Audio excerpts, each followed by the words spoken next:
My name is David Fleming from the Disciples Ignited YouTube channel, where we're focused on Jesus, advancing his kingdom and preparing his disciples. Now, we've been studying the wilderness journey, how the Lord has been using Moses to deliver the Israelites out of Egypt, taking them miraculously through the Red Sea, and then taking them into the wilderness, where the Lord is going to prepare the Israelites to fulfill their destiny that's going to take place in the Promised Land.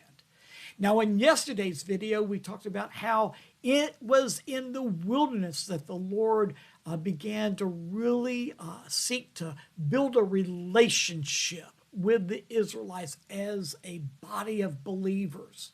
But not only that, it was in the wilderness that the Lord really sought to transform their lives. Yes, he had already called them a kingdom of priests, but that's not who they were in action. That's who they were in potential.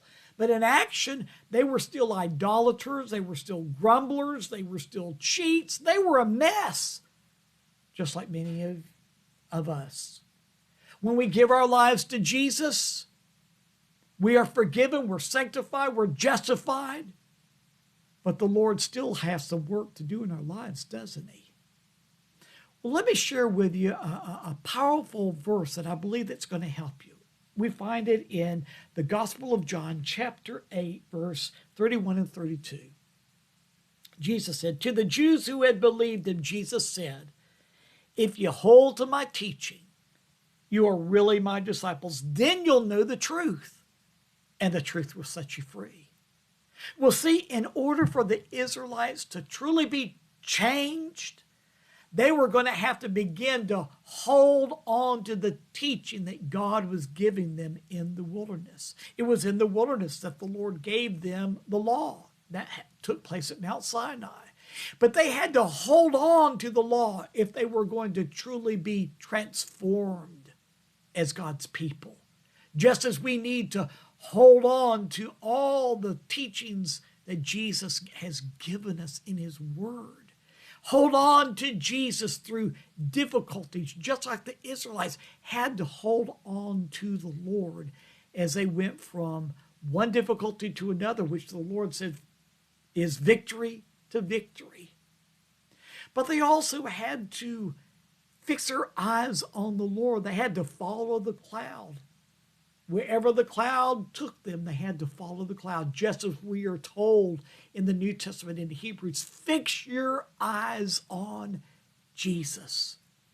So what do we need to do if we're going to be really changed? We need to hold on to Jesus, hold on to his word, hold on to his promises. When the enemy comes to steal, kill, and destroy and discourage us with difficulties that we certainly are going to encounter in this life, we hold on to God's promises. We hold on to Jesus.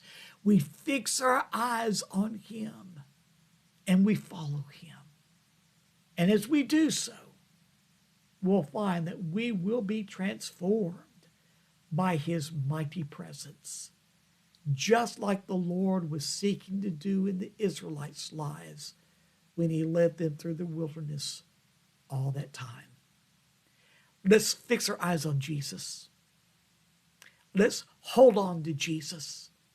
Let's hold on to his promises and his word, and let's become transformed by Jesus.